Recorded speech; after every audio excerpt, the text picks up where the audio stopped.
محکمہ داخلہ پنجاب میں لاہور میں جلسہ جلوس ریلی پر پابندی عائد کر دی. احتجاج دھرنے اور مظاہروں پر بھی پابندی عائد. نوٹیفیکیشن جاری. پابندی کا نفاذ آج سے شروع. پابندی آئندہ 7 روز تک جاری رہے گی. پابندی لاہور میں ٹریفک اور سیکیورٹی کی خراب صورتحال کے پیش نظر لگائی گئی. گورنر خیبر پختونخوا اور الیکشن کمیشن کی کمیٹی کے درمیان مذاکرات ناکام. گورنر غلام علی نے انتخابات کی کوئی تاریخ نہیں دی. گورنر کے پی اگلے ہفتے چیف الیکشن کمشنر سے ملاقات کریں گے. الیکشن کمیشن حکام نے گورنر کو سیکیورٹی پر بریفنگ دینے سے معذرت کر لی.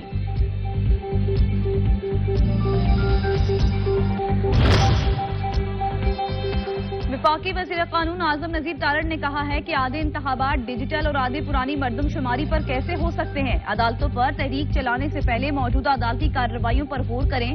عمران خان عدالتوں کا تمسخر اڑاتے ہیں. نواز شریف نے انکساری کے ساتھ عدالتی کارروائی کا احترام کیا.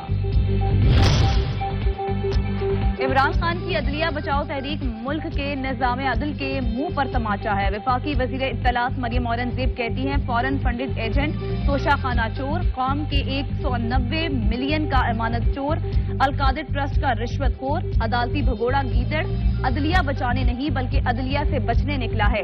عدلیہ نواز شریف جیسا شیر لیڈر بچاتا ہے. پولیس کے ڈر سے بل میں چھپ جانے والا گیدڑ نہیں.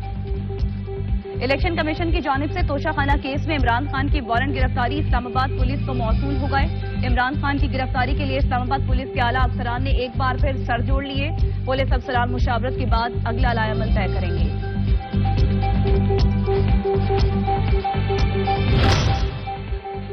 سپریم کورٹ میں ارشد شریف قتل از خود notice. Special J I T نے پیش رفت رپورٹ جمع کرا دی. پیش رفت رپورٹ سربا مہر لفافے میں جمع کرائی گئی. ارشد شریف قتل کی تحقیقات جاری ہیں. ملکی اور غیر ملکی گواہان کی بیانات قلم بند کیے جا رہے ہیں. جلد جے آئی ٹی دوبارہ کینیا اور لندن کا دورہ کرے گی. رپورٹ.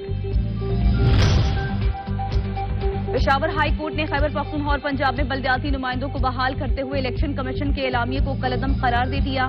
کیس کی سماعت پشاور ہائی کورٹ کے جسٹس روح الامین اور جسٹس سید ارشد علی پر مشتمل 2 رکنی بینچ نے کی.